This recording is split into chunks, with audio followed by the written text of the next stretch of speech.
ನಮಸ್ಕಾರ ವೀಕ್ಷಕರೇ, ವಿಶ್ವಂಬರ್ ಚಾನಲ್ಗೆ ಸ್ವಾಗತ. ನಾನು ಚಿನ್ಮಯ ಹೆಗಡೆ ಬೊಮ್ಮನಹಳ್ಳಿ. ನಾವಿವತ್ತು ನಮ್ಮ ಕೃಷಿ ಸರಣಿಯ ಮೊದಲ ಭಾಗವಾದಂತಹ ನಾವಿವತ್ತು ನೀರ್ನಳ್ಳಿಗೆ ಬಂದಿದ್ದೇವೆ. ನೀರ್ನಳ್ಳಿ ಸೀತಾರಾಮ್ ಹೆಗಡೆ ಅವರ ತೋಟದಲ್ಲಿ ಈ ಕಾಫಿ ಕುಯ್ಲು ನಡೀತಾ ಇದೆ. ಸೊ ಈ ಕಾಫಿ ಕುಯ್ಲನ್ನು ನೋಡಿ ಸೀತಾರಾಮ್ ಹೆಗಡೆ ಅವ್ರ ಬಳಿ ಮಾತಾಡಿ ಕಾಫಿ ಮತ್ತು ಅಡಿಕೆ ಕಾಳುಮೆಣಸುಗಳ ಬಗ್ಗೆ ಎಲ್ಲ ಮಾಹಿತಿಯನ್ನು ತಗೊಂಡು ಅವರ ಅನುಭವವನ್ನು ಕೇಳಿ ನಾವು ಇವತ್ತು ಈ ಒಂದು ಬೆಳೆಗಳ ಬಗ್ಗೆ ಎಲ್ಲ ಮಾಹಿತಿಯನ್ನು ಪಡ್ಕೊಳ್ಳೋಣ. ಬನ್ನಿ. ವೀಕ್ಷಕ ಮಹಾಪ್ರಭುಗಳೇ, ನಮ್ಮ ಚಾನಲ್ ಅನ್ನು ಸಬ್ಸ್ಕ್ರೈಬ್ ಮಾಡಿ, ಶೇರ್ ಮಾಡಿ, ಪ್ರೋತ್ಸಾಹಿಸಿ.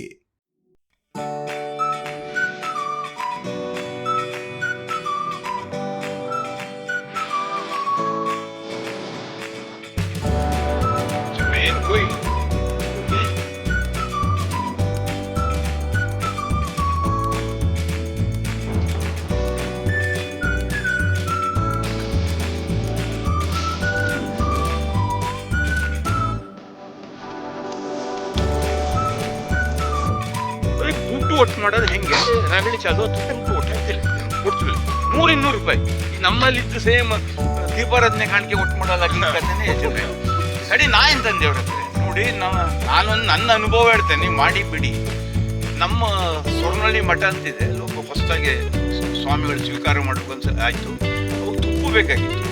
ತುಪ್ಪ ಒಟ್ಟು ಮಾಡಬೇಕು ಹೇಳಿದ್ರೆ ಸ್ವಾಮಿಗಳಿಗೆ KMF ತುಪ್ಪ ತರಲಿಕ್ಕೆ ಮನಸ್ಸಿಲ್ಲ.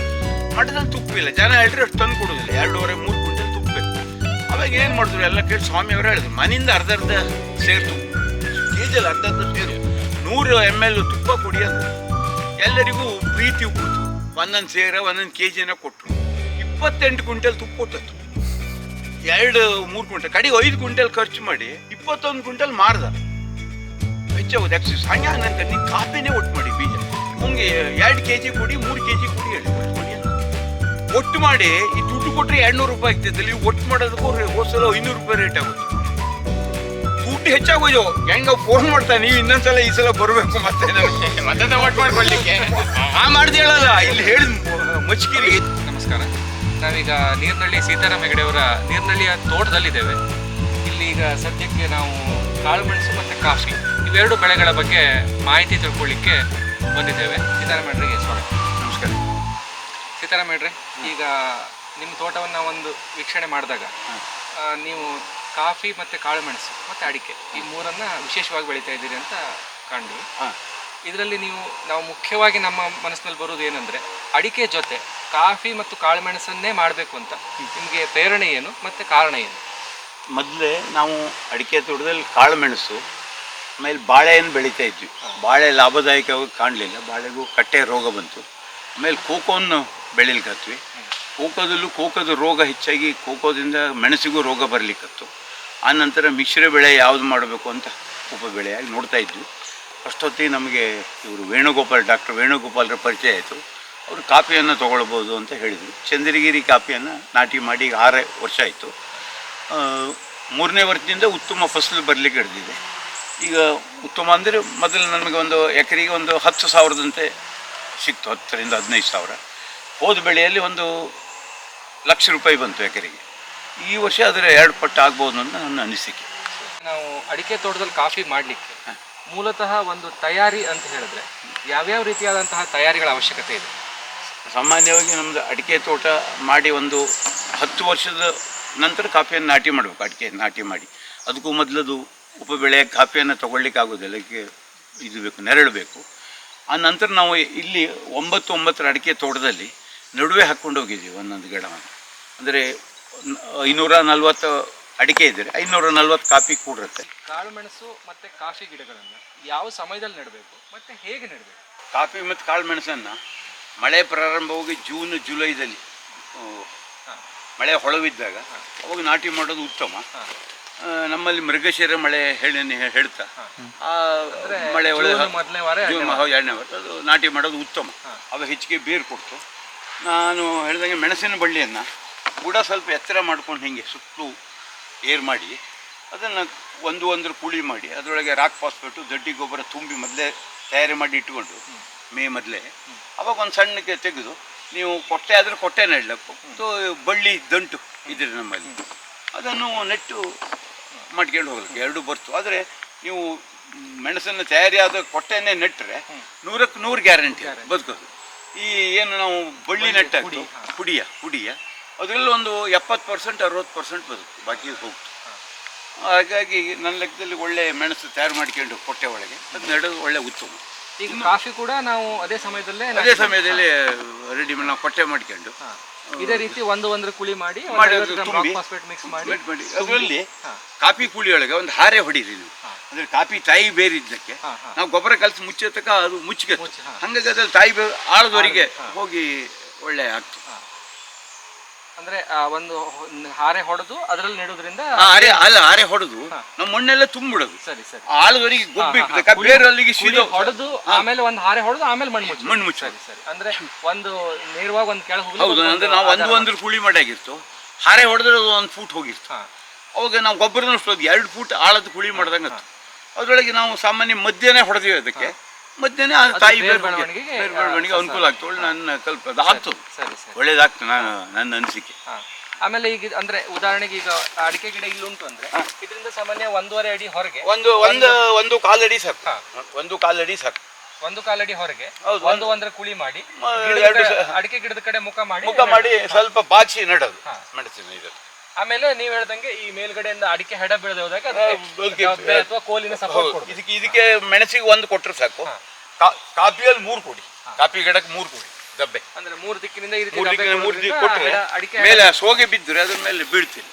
ನಿಮ್ಮಲ್ಲಿ ಕಾಫಿ ಮತ್ತೆ ಕಾಳುಮೆಣಸಿನಲ್ಲಿ ಯಾವ್ಯಾವ ವೆರೈಟಿ ಇದೆ ಮತ್ತೆ ಯಾವ ವೆರೈಟಿಯಲ್ಲಿ ನಾವು ಯಾವ ರೀತಿ ಈಲ್ಡ್ ಅನ್ನು ಎಕ್ಸ್ಪೆಕ್ಟ್ ಮಾಡ್ಬೋದು?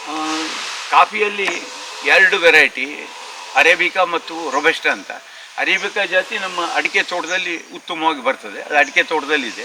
ರೊಬೆಸ್ಟಾ ಗುಡ್ಡದಲ್ಲಿ ಮನೆ ಹಿಂದೆ ಏನು ಮಾಲ್ಕಿ ಜಾಗ ಇದೆ ಇಸ್ಕಿ ಅದರಲ್ಲಿ ಮಾಡಿದ್ದೇವೆ. ಇಲ್ಲಿ ಅರೇಬಿಕಾದಲ್ಲಿ ಚಂದ್ರಗಿರಿ ಹೇಳುವಂಥ ಜಾತಿ ಉತ್ತಮವಾಗಿ ಬರ್ತಾ ಇದೆ. ಈಗ ಹಾಗೆ ಕಾಳುಮೆಣಸಿನಲ್ಲಿ ನಿಮ್ಮಲ್ಲಿ ಯಾವ್ಯಾವ ವೆರೈಟಿ ಇದೆ? ಕಾಳುಮೆಣಸಿನಲ್ಲಿ ಒಂದು 10 ವೆರೈಟಿ ಇದೆ. ಪಣಿಯೂರು, ನೀಲಮ್ಮು, ಚೋಮಲ, ಜೀರಕಮುಂಡ, ಕರಿಮುಂಡ, ಆಮೇಲೆ ಸಿಗಂದಿನಿ ಅಂತ ಇದೆ. ಇದೆಲ್ಲದರೊಳಗೂ ಉತ್ತಮವಾಗಿ ಇಳುವರಿ ಬರೋದು ಪಣಿಯೂರು ಒಂದೇ. ಈಗ ನಮ್ಮ ಭಾಗಕ್ಕೆ ಅಂದ್ರೆ ನೀವು ಹೇಳೋ ಪ್ರಕಾರ ಪಣಿಯೂರು ಒಂದು ಸೂಕ್ತವಾದ ಬೆಳೆ, ಉತ್ತಮ. ಆಮೇಲೆ ಈಗ ನಾವು ನಾಟಿ ಮಾಡಿ ಆದ್ಮೇಲೆ ಅದಕ್ಕೆ ಯಾವ್ಯಾವ ರೀತಿಯಂತ ಅಂದ್ರೆ ಗಿಡಗಳ ಬೆಳವಣಿಗೆ ಉತ್ತಮ ಬೆಳವಣಿಗೆ ಬರ್ಲಿಕ್ಕೆ ಅದಕ್ಕೆ ಏನೇನು ಕ್ರಮಗಳಿರ್ತವೆ? ಕಾಫಿ ಗಿಡವನ್ನು ನಾಟಿ ಮಾಡಿ ಸಾಮಾನ್ಯ ಒಂದು 20 ದಿವಸಕ್ಕೆ ಒಂದು 50 ಗ್ರಾಮು DAP ಅನ್ನು ಕೊಡಬೇಕು, ಒಂದು 10 ಇಂಚು ದೂರದಲ್ಲಿ ಕೊಟ್ಟು ಅದಾದ ನಂತರ 1-1.5 ತಿಂಗಳಿಗೆ ಮಳೆ ಕಡಿಮೆ ಇದ್ದಾಗ ಒಂದು 100 ಗ್ರಾಮ್ ಸುಫ್ಲ ಗೊಬ್ಬರ ಕೊಡಿ. ಸುಫ್ಲ ಗೊಬ್ಬರ ಕೊಟ್ಟು ಆಮೇಲೆ 1 ವರ್ಷದವರೆಗೆ ಏನೋ ಆರೈಕೆ ಬೇಡ. ನೀವು ಮತ್ತೆ ಜುಲೈ ಆಗಸ್ಟ್ದಲ್ಲಿ ಬರಬೇಕಾದ್ರೆ ಅವಾಗ ಅದಕ್ಕೆ ಶಿಫಾರಸ್ ಮಾಡಿದ ಗೊಬ್ಬರ ಇದೆ, ನಾನು ಅದನ್ನು ನಿಮಗಲ್ಲಿ ಹೇಳ್ತೇನೆ, ತೋರಿಸ್ತೀನಿ. ಆ ಗೊಬ್ಬರ ಕೊಟ್ಕೊಂಡು ಹೋಗಿ ಮತ್ತು 1 ವರ್ಷಕ್ಕೆ ಸಾಮಾನ್ಯವಾಗಿ ಒಂದು 2.5 ಅಡಿ ಬಂದುಬಿಡುತ್ತೆ ಗಿಡ. ನೀವು ಅದನ್ನು 3 ಅಡಿ ಬಂದ ಮೇಲೆ ಅಂದರೆ 2.25 ಅಡಿ 32 ಇಂಚಿಗೆ ಒಂದು ಸಲ ಪ್ರೂನಿಂಗ್ ಮಾಡಿ ಕಟ್ ಮಾಡಬೇಕು. ಆನಂತರ ಅಡ್ಡ ಬ್ರಾಂಚಸ್ ಬರುತ್ತೆ. ಒಂದು 2.5 ವರ್ಷದ ನಂತರ ಮತ್ತೆ ಒಂದು ಚಿಗುರನ್ನು ಬಿಟ್ಟುಕೊಂಡು ಒಂದು 5 ಅಡಿ ಎತ್ತರ ಮಾಡ್ಕೊಳ್ಬೇಕು. ಈಗ ಅಂದ್ರೆ ಉದಾಹರಣೆಗೆ ಈ ಗಿಡದಲ್ಲಿ ಈಗ 2.5-3 ಅಡಿಗೆ ಒಂದ್ಸಲ ಈ ರೀತಿಯಾದಂತ ಕುಡಿಯನ್ನ ಕತ್ತರಿಸಬೇಕು ಅಂದ್ರೆ ಅದರ ಹೈಟ್ ಅನ್ನು ಅಲ್ಲಿ ಸ್ಟಾಪ್ ಮಾಡಿ ಆವಾಗ ಅದು ಅಗಲದಲ್ಲಿ ಬರುತ್ತೆ. ಒಮ್ಮೆ ಎತ್ತರ ಮಾಡ್ಕೊಂಡು ಬಿಟ್ರೆ 3ನೇ ವರ್ಷದಲ್ಲಿ ಫಸಲ್ ಬಂದಾಗ ಗಿಡ ಮಳೆಗಾಲದಲ್ಲಿ ವಜ್ಜೆಗೆ ಒಲ್ಲು ಬಿದ್ದು ಬಿಡುತ್ತೆ. ಆ ಕಾರಣದಿಂದ 1-2 ವರ್ಷ ಆದ್ಮೇಲೆ ಗಿಡ ಬಲ ಆದ್ಮೇಲೆ ಮತ್ತೆ ಮತ್ತೊಂದು 2 ಫುಟ್ ಮೇಲೆ ತಗೊಂಡು. ಸರಿ. ಈಗ ನಂತರ ಈಗ ಕಾಳುಮೆಣಸಿಗೆ ಈಗ ನೀವು ಕಾಳುಮೆಣಸು ಮತ್ತೆ ಅಡಿಕೆ 2 ಒಟ್ಟಿಗೆ ಇದು ಕಾಫಿ ಮತ್ತೆ ಒಟ್ಟಿಗೆ ಹಾಕಿದಾಗ ಒಂದ್ ಬೆಳೆಗೆ ಏನು ಕಾಂಪಿಟೇಷನ್ ಆಗಿ ಇಲ್ಲ. ಅಂದ್ರೆ ಒಂದು ಏನಂದ್ರೆ ಅಡಿಕೆಗೆ ಬೇರೆ, ಕಾಳುಮೆಣಸಿಗೂ ಬೇರೆ, ಕಾಫಿಗೂ ಬೇರೆ ನಾವು ಗೊಬ್ಬರವನ್ನು ಕೊಡ್ತೇವೆ. ದಡ್ಡಿ ಗೊಬ್ಬರವನ್ನು ನಡುಗೆ ಹಾಕ್ಕೊಂಡು ಹೋಗ್ತೇವೆ ಕಾಮನ್ ಆಗಿ ಎಲ್ಲದಕ್ಕೂ. ಇದಕ್ಕೆ ಪೋಷಕಾಂಶದ ರಾಸಾಯನಿಕ ಗೊಬ್ಬರ ಕೊಡ್ತೇವೆ ಮತ್ತು ಸ್ಪ್ರೇ ಮಾಡ್ತೇವೆ ಮೆಣಸಿನ ಬಳ್ಳಿಗೆ 3-4. ಅದು ಉತ್ತಮ ಇಳುವರಿನೂ ಬರ್ತದೆ. ಈಗ ಆಮೇಲೆ ಈಗ ಇದು ಸಾಮಾನ್ಯ ಈಗ 2-2.5 ವರ್ಷಕ್ಕೆ ನಾವು ಅದರ ಬೆಳೆಯನ್ನು 3ನೇ ವರ್ಷದಿಂದ ಒಂದು ಉತ್ತಮ ಫಸಲು ಹೇಳ್ಬೋದು. ಈಗ ಅಂದ್ರೆ ಒಂದು 2ನೇ ವರ್ಷದಿಂದ ಜಸ್ಟ್ ಫ್ಲವರಿಂಗ್ ಸ್ಟಾರ್ಟ್ ಆಗುತ್ತೆ. ಈಗ ಅದಕ್ಕೆ ಫ್ಲವರ್ ಬರ್ಲಿಕ್ಕೆ ನಾವೇನಾದ್ರೂ ಪ್ರೊಸೆಸಿಂಗ್ ಇರುತ್ತೆ? ಪ್ರೊಸೆಸಿಂಗ್ ಅಂದ್ರೆ ಏಪ್ರಿಲ್ ಮಾರ್ಚ್ ಕೊನೆ ವಾರ, ಏಪ್ರಿಲ್ ಮೊದಲೇ ವಾರದಲ್ಲಿ ಒಂದು ಸ್ಪ್ರಿಂಕ್ಲರ್ ಬೇಕಾಗ್ತದೆ ಅಂತ ಹೇಳ್ತಾ ಇದ್ದಾರೆ. ಅದು ನಾವು ಈ 3 ವರ್ಷದಿಂದ ನಮ್ಮ ಹತ್ರ ಮಾಡ್ಲಿಕ್ಕೆ ಆಗ್ಲಿಲ್ಲ. ನಮ್ದು ಅದಕ್ಕೆ ಇದಿದೆ, ಏನು ಡ್ರಿಪ್ ಇದೆ. ಡ್ರಿಪ್ನಲ್ಲೇ ಈಗ ಕೊಡ್ತಾ ಇದ್ದೇವೆ ನೀರು. ಅದಕ್ಕೆ ಬಂದಿದೆ, ಫಸಲ್ ಬಂದಿದೆ. ಅಂದ್ರೆ ಈ ಸಲ ಬ್ಲಾಸಮ್ ಬಿತ್ತು, ಮಳೆನೇ ಬಿತ್ತು, ಸ್ವಾಭಾವಿಕವಾಗಿ ಮಳೆನೇ ಬಿದ್ದು ಅದಕ್ಕೆ ಅನುಕೂಲ ಆಗ್ಬಿಡ್ತು. 4ನೇ ವರ್ಷದಿಂದ 4 ವರ್ಷ ಆಯ್ತು ಈಗ.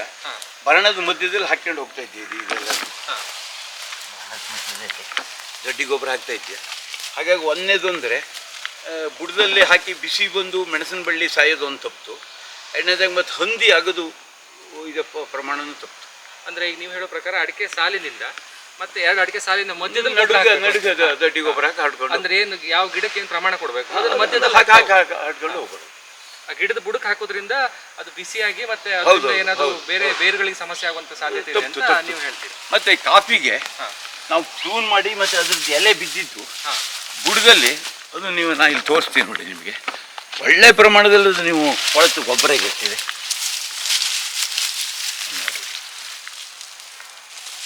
ಬುಡದಲ್ಲಿ ಒಳ್ಳೆ ಸೊಪ್ಪು ಬಿದ್ದು ನೀವು ಸಾವಯವ ವಸ್ತು ಫುಲ್ಲು ತಯಾರಾಗಿತ್ತು.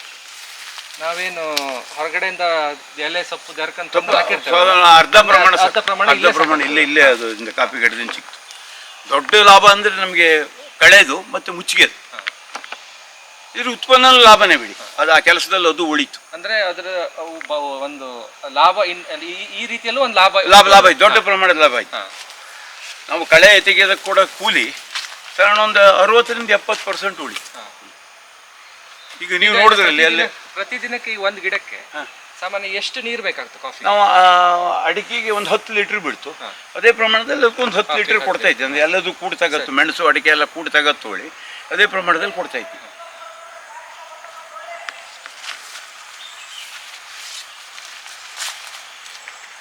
ಈಗ ಮತ್ತೆ ಕಾಳು ಮೆಣಸಿನ ವಿಷಯಕ್ಕೆ ಬರೋದಾದ್ರೆ, ಈ ಕಾಳು ಮೆಣಸಿನಲ್ಲಿ ಈಗ ಇದು ಯಾವ ತಳಿ ಹೇಳೋದಕ್ಕಿಂತ ಇದು ಕೊಯ್ಲು ಯಾವಾಗ ಬರ್ತದೆ ಸಾಮಾನ್ಯವಾಗಿ? ನಮ್ಮ ಜನವರಿ ಮೊದಲನೇ ವಾರ ನಂತರ 15ರ ನಂತರ ಬರ್ತು. ಅಂದ್ರೆ ಒಂದ್ಸಲ ಈ ಅಡಿಕೆ ಕೊಯ್ಲೆಲ್ಲ ಆದ್ಮೇಲೆ ಸಾಮಾನ್ಯ ಒಂದು ಕೊಯ್ಲು ಆದ್ಮೇಲೆ ಕಾಳುಮೆಣಸು ಬರ್ತದೆ. ಈಗ ಕಾಳುಮೆಣಸಿನಲ್ಲಿ ಅದನ್ನು ಕೂಡ ಈಗ ನಾವು ಸಸಿಯನ್ನ ನೆಟ್ಟಾಗ ಅದಕ್ಕೆ ಏನೇನು ಅಂದ್ರೆ ತಯಾರಿಗಳು ಮತ್ತೆ ಅದರದ್ದು ಮುಂದಿನ ಪ್ರೊಸೆಸಿಂಗ್ ಏನೇನು ಇರ್ತದೆ ಅಂತ ಅಂದ್ರೆ, ಒಂದು ಅಡಿಕೆ ಮರಕ್ಕೆ ನಾವು ಕಾಳುಮೆಣಸು ಹಚ್ಚೋದಾದರೆ ಅಡಿಕೆ ಮರದಲ್ಲಿ ಹಿಂಗೆ ಸ್ವಲ್ಪ ಸುತ್ತಲೂ ಏರ್ ಮಾಡಿ ಹಿಂಗೆ ಮರದಿಂದ ಬುಡದಿಂದ ಹಿಂಗೆ ಮಣ್ಣನ್ನು ಇಳಿಜಾಗಿ ಮಾರಿ ಸುತ್ತಲೂ ಹಾಕ್ಕೊಂಡು ಆಮೇಲೆ ಅದಕ್ಕೆ ಒಂದು ಅಡಿ ಕುಳಿ ಮಾಡಿ ಅದಕ್ಕೆ ರಾಕ್ ಫಾಸ್ಫೇಟ್ ತುಂಬ್ಕೊಂಡು ಅದಕ್ಕಾಗಿ ನಾವು ಮೆಣಸಿನ ಕೊಟ್ಟೆ ಸಸಿ ತಯಾರು ಮಾಡಿದ್ದೇನಿರ್ತದೆ ಅದನ್ನು ನೆಡ್ಬೋದು. ಅಥವಾ ಒಂದು ಗಿಡಕ್ಕೆ 2 ಭಾಗದಿಂದ ಗಿಡ ಕೊಡಬೇಕಲ್ವಾ? ಆ ಗಿಡ ಕೊಟ್ಟರೆ ಒಳ್ಳೇದು. ಅಂದರೆ ಬಳ್ಳಿ ಗಾತ್ರ ಹೆಚ್ಚಾಗಿ ಫಸಲು ಹೆಚ್ಚಿಗೆ ಸಿಕ್ತು.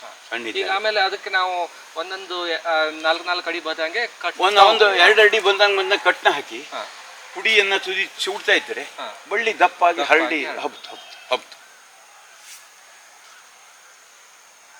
ಈಗ ನಿಮ್ಮಲ್ಲಿರುವಂತ ಎಲ್ಲಾ ವೆರೈಟಿಗಳು ಸಾಮಾನ್ಯ ಒಂದೇ ಟೈಮಿಗೆ ಮೆಣಸು ಕೊಯ್ಲಿಗೆ ಬರ್ತದೆ. ಸ್ವಲ್ಪ ಒಂದು ವಾರ ಹೆಚ್ಚು ಕಡಿಮೆ ಆಗ್ತು. ಸಿಗಂದಿನಿ ಮೊದಲೇ ಬರ್ತು. ಹೊಣಿಯೂರು ಬಾಕಿದು ಜಾತಿ ಒಂದೇ ಸಲ ಬರ್ತು. ಈಗ ಅಂದ್ರೆ ಮೆಣಸು ಈಗ ನಾವು ಅಡಿಕೆ ಕೊಯ್ಲು ಮುಗಿದ ಮೇಲೆ ಮೆಣಸಿನ ಕೊಯ್ಲು ಮಾಡಿ ಮೆಣಸಿನ ಕೊಯ್ಲು ಮಾಡಿ ಒಂದು ಸ್ವಲ್ಪ ಟೈಮ್ ಆದ ತಕ್ಷಣ ಮೆಣಸು ಮತ್ತೆ ಹೂ ಬರ್ಲಿಕ್ಕೆ ಜೂನ್ ಮಳೆ ಬಿದ್ದ ಮೇಲೆ ಜುಲೈದಲ್ಲಿ ಜುಲೈದಲ್ಲಿ ಮುಂಗಾರು ಮಳೆ ಚಾಲು ಆಗ್ತು. ಆರಾದ್ರ ಮಳೆ ಅವಾಗ ಹೂ ಬಪ್ಪಲು ಚಾಲು ಆಗ್ತು. ಕಾಫಿ ಮಾರ್ಚ್ದಲ್ಲೇ ಆಗ್ತು. ಈಗ ಇದಕ್ಕೆ ಗೊಬ್ಬರ ಅಂದ್ರೆ ನೀವು ದಡ್ಡಿ ಗೊಬ್ಬರ ಪ್ಲಸ್ ರಾಸಾಯನಿಕ ಶಿಫಾರಸು ಮಾಡಿದ ರಾಸಾಯನಿಕ ಗೊಬ್ಬರ ಕೊಡ್ತೀವಿ. ಮೇಲಿಂದಾಗಿ ಮಳೆಗಾಲದಲ್ಲಿ ಇದು ಸಂರಕ್ಷಣೆಗೋಸ್ಕರ ನೀವು ತುತ್ತ ಸುಣ್ಣ ಒಂದು ತುತ್ತ ಸುಣ್ಣ ಜೂನ್ದಲ್ಲಿ ಒಂದು ಸ್ಪ್ರೇ ಮಾಡ್ತೀವಿ, ಆಗಸ್ಟ್ದಲ್ಲಿ ಒಂದು ಸ್ಪ್ರೇ ಮಾಡ್ತೀವಿ. ಆಮೇಲೆ ಪೋಷಕಾಂಶ ಗೊಬ್ಬರ ಒಂದು 3 ಸಲ ಮಾಡ್ತೀವಿ. 3 ಸಲ ಮಳೆಗಾಲದಲ್ಲಿ ಮಳೆ ಸ್ಟಾರ್ಟ್ ಅಂದ್ರೆ ಅದರದ್ದು ಹೂ ಬಂದು ಸ್ವಲ್ಪ ಸೆಟ್ ಆದ್ಮೇಲೆ ಕಾಳು ದೊಡ್ಡಪ್ಪಲೆ ಮತ್ತೆ ಸೈಜು.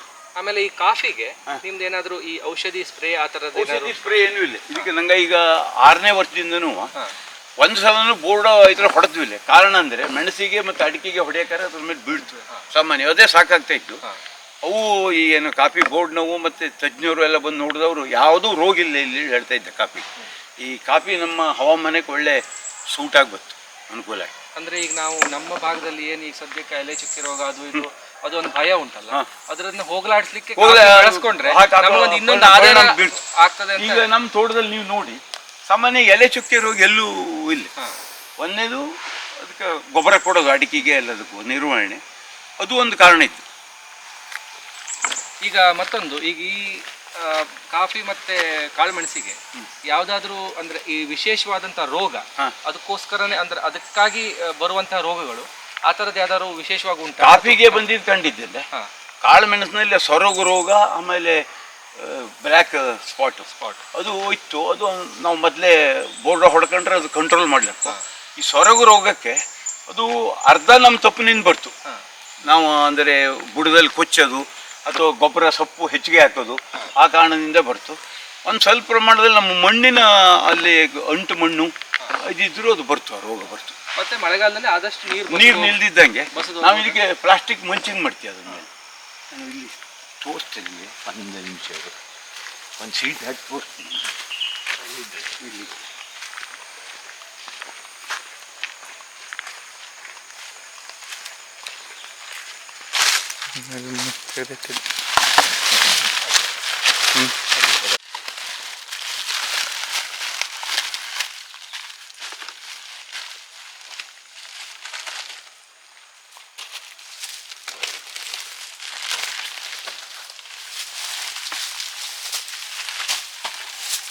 ಈ ಪ್ಲಾಸ್ಟಿಕ್ ಸೀಟನ್ನು ನಾವು ಮಳೆಗಾಲ ಪ್ರಾರಂಭ ಆದಾಗ ಜೂನ್ ಮೊದಲನೇ ವಾರದ ಕೊನೆಯಲ್ಲಿ ಈ ಕಾಳುಮೆಣಸಿನ ಬುಡದಲ್ಲಿ ಇದಕ್ಕೊಂದು COC ಡ್ರೆಂಚಿಂಗ್ ಮಾಡ್ಕೊಂಡು ಸ್ವಲ್ಪ ಅಡಿಗೆ ಸುಣ್ಣದ ಪುಡಿ ಹಚ್ಚಿ ಆಮೇಲೆ ಇದನ್ನು ಹೀಗೆ ಮುಚ್ಚಿಸ್ತಾರೆ.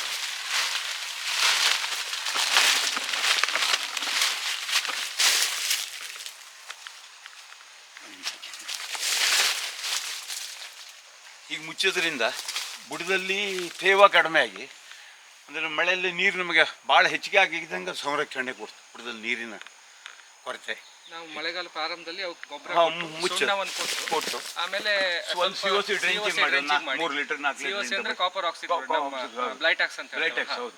ಅದನ್ನ ಡ್ರೆಂಚಿಂಗ್ ಮಾಡಿ ಆಮೇಲೆ ಈ ರೀತಿ ಮುಚ್ಚಿ ಮಳೆಗಾಲ ಮುಗಿದ್ಮೇಲೆ ಆಮೇಲೆ ಈಗ ಸೆಪ್ಟೆಂಬರ್ ಮತ್ತೆ ಎಂಡಿಂಗ್ ಕೊನೆಯ ವಾರದಲ್ಲಿ ಇದ್ರ ಮಾಡೋದ್ರಿಂದ ನಮಗೆ ಕಳೆ ಕೂಡ ಬರ್ತಿಲ್ಲ. ಆಮೇಲೆ ಒಂದು ಸ್ವಲ್ಪ ಹೆಚ್ಚಿಗೆ ಬಳ್ಳಿ ಉಳಿತು, ಅಂದ್ರೆ ನೀರು ನೇರವಾಗಿ ಮಳೆ ನೀರು ಬಿದ್ದು ಕಡಿಮೆ.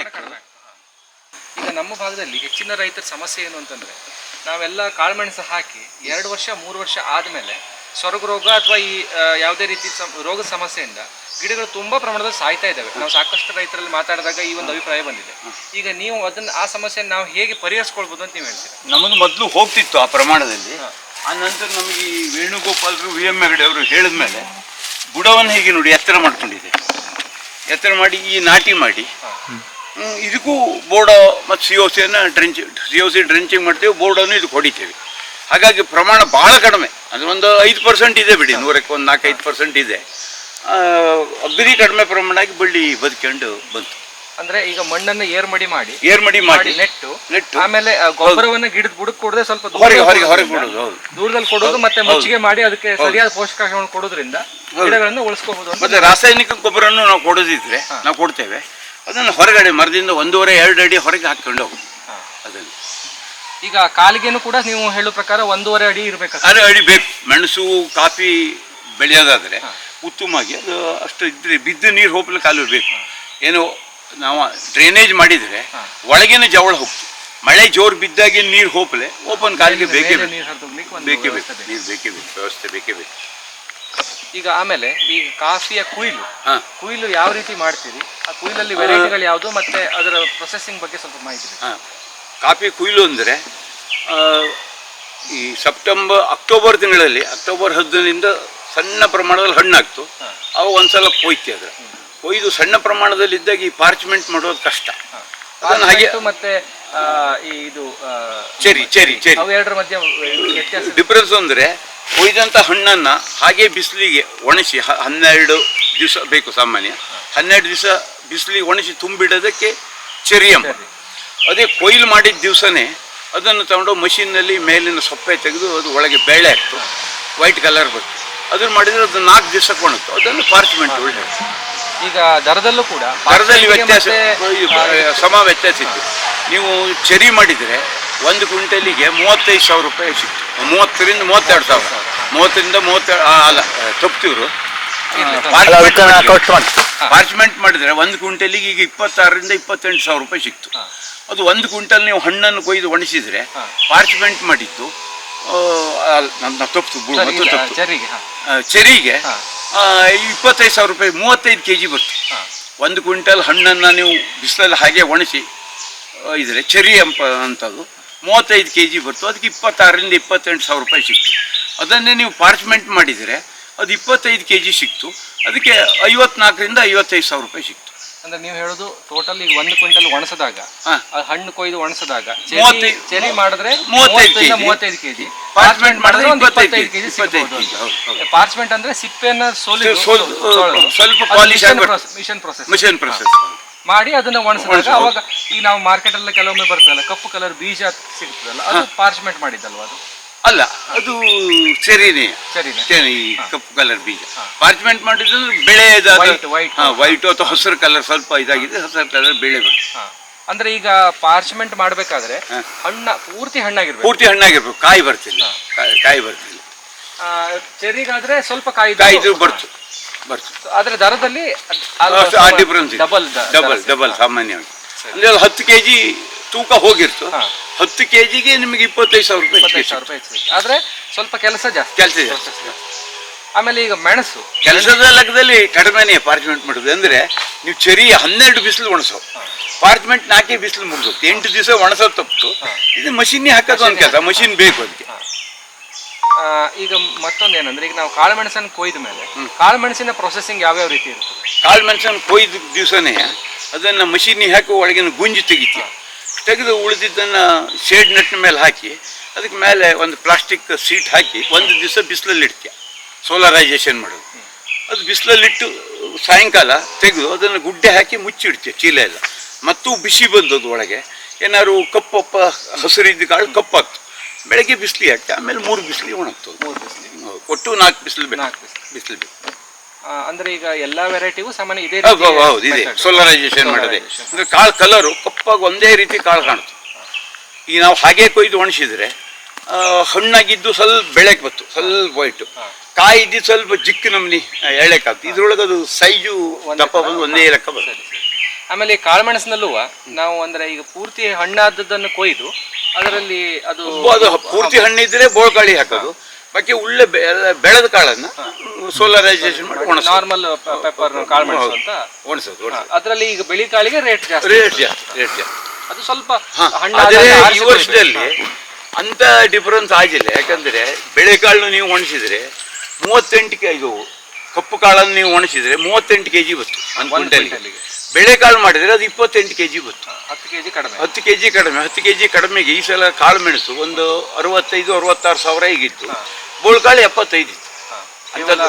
10 ಸಾವಿರ ಡಿಫರೆನ್ಸ್. ಅಂತ ದೊಡ್ಡ ಈ ಬೋಳ್ಕಾಳನ್ನ ಮಾಡ್ಲಿಕ್ಕೆ ಮತ್ತೆ ಎಕ್ಸ್ಟ್ರಾ ಪ್ರೊಸೆಸ್ ಅಂತ ಏನೂ ಇರುದಿಲ್ಲ.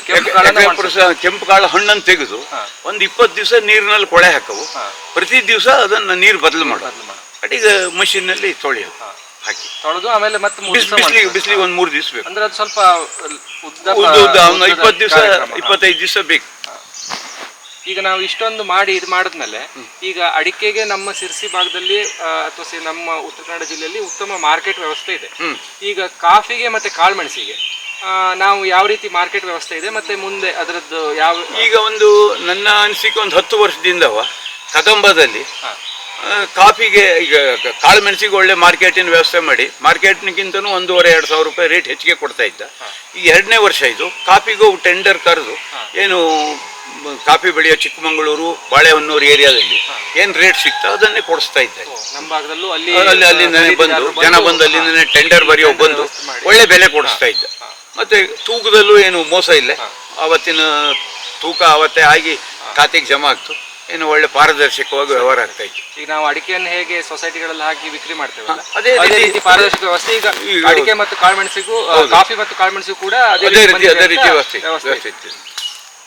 ಈಗ ನಾವು ಕಾಫಿ ಮತ್ತೆ ಕಾಳುಮೆಣಸನ್ನ ಅಡಿಕೆ ಜೊತೆ ಹಾಕೋದ್ರಿಂದ ಅಡಿಕೆ ಉತ್ಪನ್ನದಲ್ಲಿ ಏನಾದರೂ ವ್ಯತ್ಯಾಸ? ಏನೂ ಇಲ್ಲ, ಏನೋ ವ್ಯತ್ಯಾಸ ಇಲ್ಲ, ಅದೇ ಇಲ್ಡೇ ಇತ್ತು. ನಾವು ಅದಕ್ಕೆ ಗೊಬ್ಬರ, ರಾಸಾಯನಿಕ ಗೊಬ್ಬರ, ದಡ್ಡಿ ಗೊಬ್ಬರವನ್ನು ಅಡಿಕೆಗೆ ಮತ್ತು ಮೆಣಸಿಗೆ ಕೊಟ್ಟಾಗ್ತು ಎಕ್ಸ್ಟ್ರಾ. ಅದರಿಂದ ಇಳುವರಿಯಲ್ಲಿ ಏನು ಅಂತ ತೊಂದರೆ ಕಾಣ್ತಿಲ್ಲ.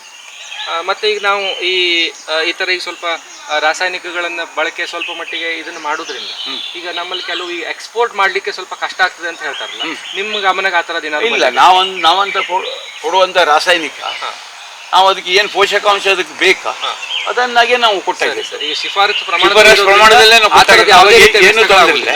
ನಾವು ಏನಾದರೂ ವಿಷವಸ್ತು ಹೊಡೆದ್ರೆ ಅದು ಎಕ್ಸ್ಪೋರ್ಟಿಗೆ ತೊಂದರೆ ಆಗ್ತಿತ್ತು.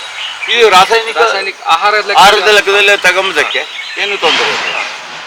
ಮೀನಿಗೆ ಒಣ ಕಡ್ಡಿ ಇರ್ತಲ್ಲ, ಅದು ಇದು ನೋಡಿ ಇಲ್ಲಿ ಸತ್ತಿದ್ದು ಇಲ್ಲಿ ತೆಗಿಯ ಒಣ ಕಡ್ಡಿ, ಇದು ಹಿಂಗ್ ತೆಗೆದ್ರೆ ಇಲ್ಲಿಂದ ಯಾವ್ದೋ ಒಂದು ರೆಕ್ಕೆ ಬರ್ತದೆ.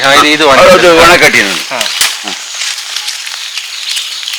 ಎಲ್ಲಿವರೆಗೆ ಒಣಗಿದ್ದ ಕೈಯಲ್ಲೇ ಮಾಡಿ ಇದಾತಲ್ಲ, ಈ ಪ್ರೂನಿಂಗ್ ಆತಲ್ಲಿ ಕೊಯ್ಲು ಇನ್ನೊಂದು ತಿಂಗಳು ಮುಗಿತು ಅದನ್ನು ಪ್ರೂನಿಂಗ್ ಮಾಡಿ ಹೆಂಗಾದ್ರು ಮಾಡಿ ಸರ್ 13/0/45 19 ಅದು ಪೆಪ್ಪರ್ ಸ್ಪೆಷಲ್ ಮೆಣಸಿಗೆ ಹಾಕಿ ಅವು ಕೊಟ್ಟಾಕಿ ನೋಡು.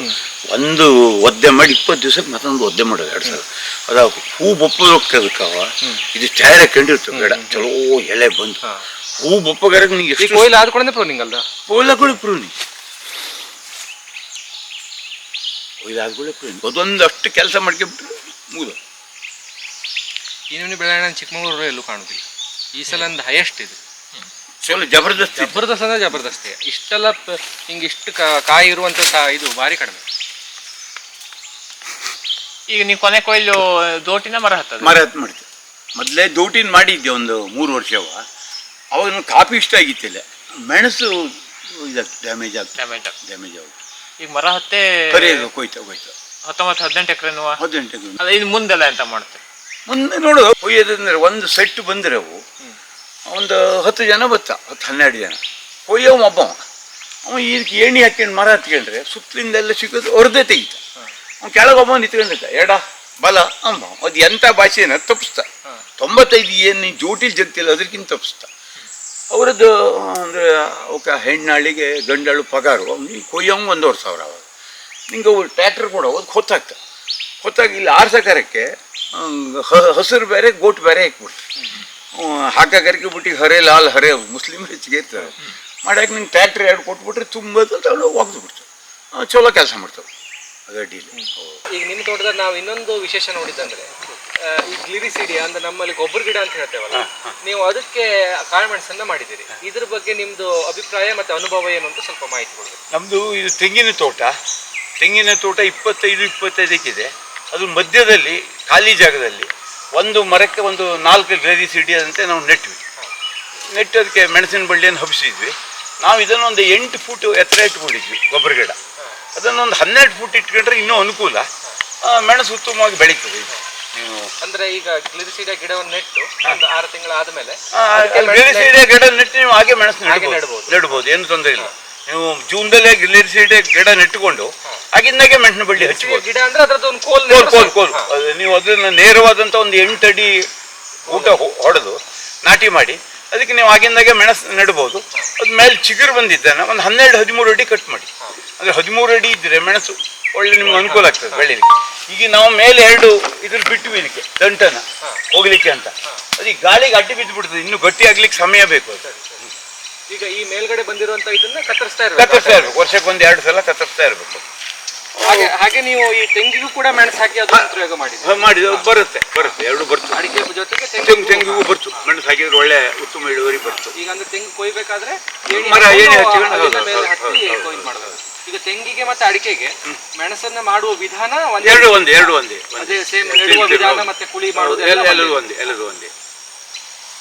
ಆಮೇಲೆ ಈ ಕಳೆ ವಿಚಾರಕ್ಕೆ ಬಂದಾಗ ಈಗ ಕೆಲವರು ಕಳೆ ಇಟ್ಟು ಮಾಡಬೇಕು ಅಂತ ಕೃಷಿ ಮಾಡ್ಬೇಕಂತ ಹೇಳ್ತಾರೆ, ಕೆಲವರು ಕಳೆ ಒಂದು ಇಡ್ಲಿ ಕೊಡುದಿಲ್ಲ, ಪೂರ್ತಿ ಕಳೆ ತೆಗಿತಾ ಇರ್ತಾರೆ.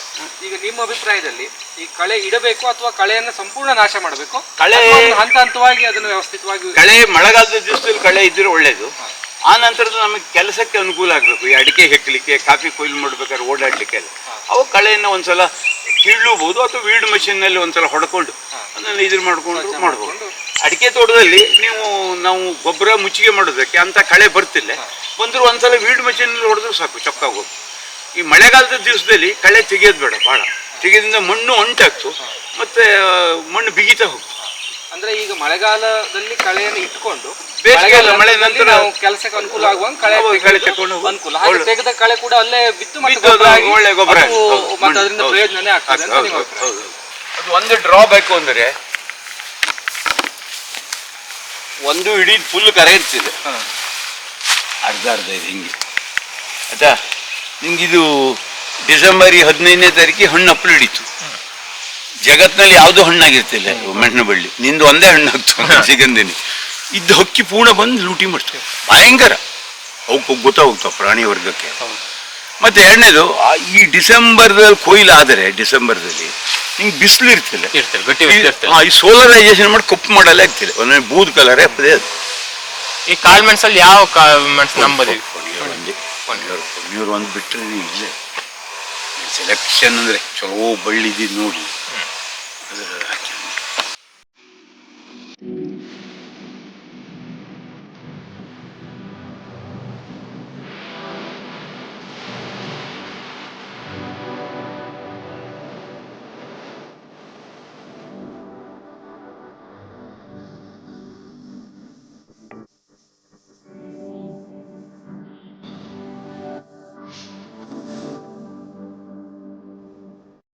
ಇದು ಪಾರ್ಚ್ಮೆಂಟ್ ಮಾಡಿದ ಕಾಫಿ, 4 ಬಿಸಿಲು ಒಣಗಿದ್ದು, 1 ಬಿಸಿಲು ಒಣಗಿದ್ದು ಅಲ್ಲಿದ್ದು ನಡಿ. ಇದು ಚೆರಿ ಕಾಫಿ, ಹಾಗೆ ಕೊಯ್ದು ಹಣ್ಣನ್ನು ಒಣಗಿಸಿದ್ದು. ಈಗ ಇದು ಅಂದ್ರೆ ಈಗ ಸಿಪ್ಪೆ ತೆಗಿದೇನೆ ಹಾಗೆ ಒಣಗಿಸಿದ್ದು. ಇದು ಒಂದು 12 ಬಿಸಿಲು ಬೇಕು. ಇದು ಸಿಪ್ಪೆ ತೆಗೆದು ಒಣಗಿಸಿದ್ದು, ಇದು 4 ಬಿಸಿಲಿಗೆ ಒಣಗಿಸಿದ್ದು. ಈಗ ನಾವು ಅವಾಗ ಮಾತಾಡ್ದಂತೆ ಚೆರ್ರಿ ಅಂದ್ರೆ ಈ ಕಪ್ಪು ಇರುವಂತದ್ದು, ಹೌದು. ಪಾರ್ಚ್ಮೆಂಟ್ ಅಂದ್ರೆ ಈ ತರ ಕ್ಲೀನ್ ಸೊಪ್ಪೆ ತೆಗೆದು ಆಗಿ ಇದಾಗಿದೆ. ವೈಟ್ ಆಗಿ ಬಂದಿರೋದು. ಇದು ಇದಕ್ಕಿಂತ ಇದಕ್ಕೆ ಒಂದು ಹೆಚ್ಚು ಕಮ್ಮಿ ಡಬಲ್ ದರ ಇದೆ ಅಂತ ಮಾರ್ಕೆಟ್ ಅಲ್ಲಿ ಆ ರೀತಿ ಇದೆ. ಇನ್ನೊಂದು ಅದರಲ್ಲಿ ಸೆಕೆಂಡ್ಸ್ ಬತ್ತು, ಅದು ಒಂದು ಕ್ವಾಲಿಟಿಯಲ್ಲಿ ಸೆಕೆಂಡ್ಸ್ ಬತ್ತಲ್ದ, ಸ್ವಲ್ಪ ಬತ್ತು, ಭಾಳ ಬತ್ತಿಲ್ಲ ಅಲ್ಲಿದ್ದಲ್ಲ, ಇದಷ್ಟಕ್ಕಷ್ಟು ಬಂದು ಹಂಗಿದ್ದ. ಭಾಳ ಅಲ್ಲ ಅಂದರೆ ಜಾಡಿ ಹೊಡೆಯುವ ಅಲ್ಲ ಜಡಿ. ಅದು ಏನಾಗಿರ್ತು ಕೇಳಿರಿ, ಸೆಕೆಂಡ್ ಪಪ್ಪಲೆ ಬೇಳೆಗಿದ್ದು ಬೀಚ್ ಚಲೋ ಇತ್ತು, ಕಪ್ಪು ಬಂದಿತ್ತು, ಹಣ್ಣು ಏನು ಒಣಗಿ ಹೋಗಿರುತ್ತೆ ಗಿಡದಲ್ಲಿ, ಹಣ್ಣಾಗಿ ಒಣಗಿದ್ದು ಅದು ಇದ್ರಲ್ಲಿ ಮಿಕ್ಸ್ ಆದ್ರೆ ಗೊತ್ತಾಗ್ತಿಲ್ಲ, ಅಲ್ಲಿ ಅದು ಬೇಳೆ ಆಗ್ತಾ ಇಲ್ಲ ಒಣಗಿದ್ದು. ಅಂದ್ರೆ ಪೂರ್ತಿ ಹಣ್ಣಾಗಿ ಗಿಡದಲ್ಲೇ ಒಣಗಿ ಹೋಗಿದ್ದು ಅದು ಕಪ್ಪು ಸ್ವಲ್ಪ ಈ ರೀತಿ ಪ್ರೊಸೆಸ್ ಮಾಡ್ಲಿಕ್ಕೆ ಬರ್ತಿಲ್ಲ.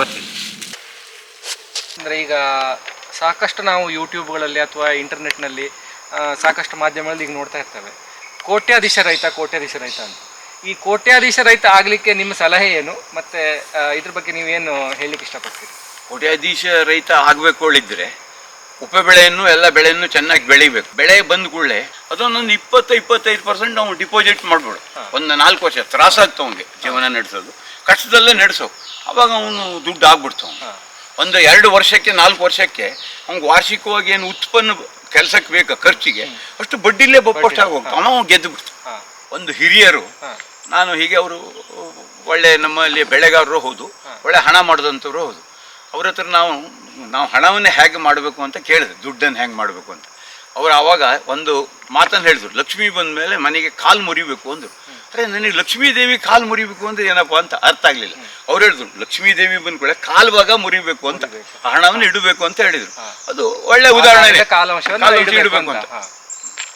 ಈಗ ನಾವು ಒಟ್ಟಾರೆಯಾಗಿ ನಾವು ನಿಮ್ಮ ತೋಟವನ್ನೆಲ್ಲ ನೋಡಿದ್ವಿ, ನೀವು ಅತ್ಯಂತ ವ್ಯವಸ್ಥಿತವಾಗಿ ಕಾಳುಮೆಣಸು, ಕಾಫಿ, ಅಡಿಕೆ ಇದನ್ನೆಲ್ಲ ಮಾಡಿ ಒಂದು ಮಾದರಿ ರೈತರಾಗಿ ನಮ್ಮ ಭಾಗದಲ್ಲಿ ಒಂದು ತಾವು ಜನರಿಗೆ ಒಂದು ಮಾದರಿಯಾಗಿದ್ದೀರಿ.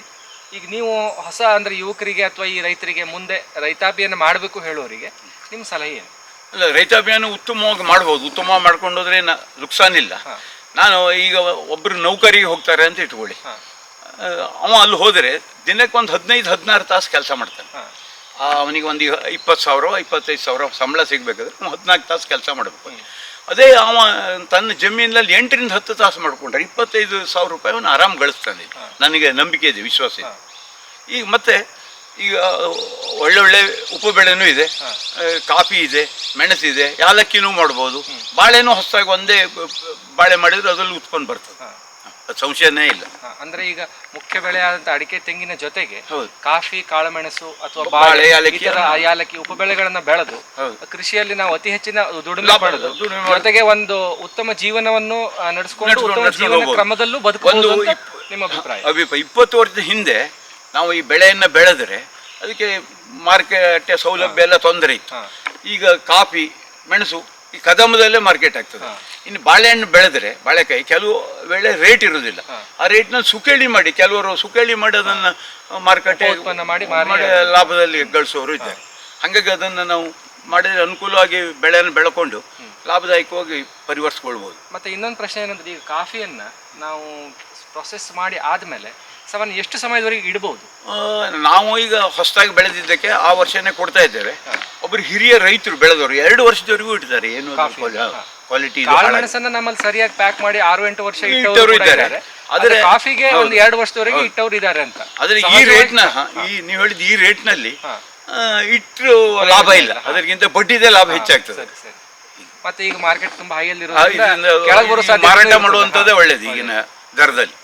ನೀವು ಇಲ್ಲಿ ನೋಡಿ ಬೇಕಾದ್ರೆ ಉಪಬೆಳೆಯಾಗಿ ಅಡಿಕೆ ಕಾಫಿ ಇದ್ದಿದ್ದಕ್ಕೆ, ಅಡಿಕೆ ಒಳಗೆ ಕಾಫಿ ಮತ್ತು ಮೆಣಸು ಉಪಬೆಳೆ ಆಗಿದ್ದಕ್ಕೆ ಮಧ್ಯೆ ಕಳೆ ಪ್ರಮಾಣ ಬಹಳ ಕಡಿಮೆ ಇತ್ತು. ಮತ್ತೆ ಜಾಗ ಒಂಚೂರು ವೇಸ್ಟ್ ಆಗುತ್ತೆ, ಎಲ್ಲ ಜಾಗ ಅದರಿಂದ ಪ್ರಯೋಜನ ಪಡ್ಕೊಳ್ಬಹುದು. ಜೊತೆಗೆ ಈ ಕಾಫಿ ಎಲೆಗಳು ನೆಲಕ್ಕೆ ಬೀಳೋದ್ರಿಂದ ನಾವು ದೆರಕೇನು ಹಾಕ್ತೇವಲ್ಲ ಅದ್ರ ಪ್ರಮಾಣ ಬಹಳ ಕಡಿಮೆ. ಮತ್ತು ಸಾವಯವ ಗೊಬ್ಬರ ಇಲ್ಲೇ ತಯಾರಾಗ್ತದೆ. 26ನೇ ಇಸ್ವಿ ಜನವರಿ 10ನೇ ತಾರೀಕಿಗೆ ಕದಂಬದವರು ಇಲ್ಲಿ ಆಯೋಜಿಸಿದ್ದಾರೆ ಮೆಣಸು ಮತ್ತು ಕಾಫಿ ಹಬ್ಬವ.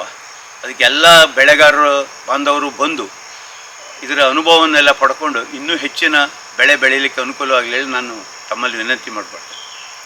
ಹಾಗೆ ಈ ಸಂದರ್ಭದಲ್ಲಿ ತಮ್ಮ ತೋಟವನ್ನೆಲ್ಲ ತಿರುಗಾಡಿಸಿ ನಮ್ಮೆಲ್ಲ ವೀಕ್ಷಕರಿಗೆ ಈ ಕಾಫಿ ಮತ್ತು ಕಾಳುಮೆಣಸು ಬೆಳೆ ಬಗ್ಗೆ ಸಂಪೂರ್ಣ ಮಾಹಿತಿಯನ್ನು ಕೊಟ್ಟು ನಮಗೆ ಪ್ರಾತ್ಯಕ್ಷಿಕೆಯನ್ನು ಕೂಡ ಈ ರೀತಿ ಮಾಡಬಹುದು ಅಂತ ಒಂದು ಪ್ರಾತ್ಯಕ್ಷಿಕೆಯನ್ನು ಕೂಡ ಕೊಟ್ಟು ಅತ್ಯಂತ ಉತ್ತಮ ರೀತಿಯಲ್ಲಿ ನಮಗೆ ಒಂದು ಮಾರ್ಗದರ್ಶನ ನೀಡಿದಂಥ ಸೀತಾರಾಮ ಹೆಗಡೆ ಅವರಿಗೆ ನಮ್ಮ ವೀಕ್ಷಕ ಪರವಾಗಿ ಧನ್ಯವಾದಗಳು ಅರ್ಪಿಸ್ತೇನೆ. ವೀಕ್ಷಕ ಮಹಾಪ್ರಭುಗಳೇ, ನಮ್ಮ ಚಾನಲ್ ಅನ್ನು ಸಬ್ಸ್ಕ್ರೈಬ್ ಮಾಡಿ, ಶೇರ್ ಮಾಡಿ, ಪ್ರೋತ್ಸಾಹಿಸಿ.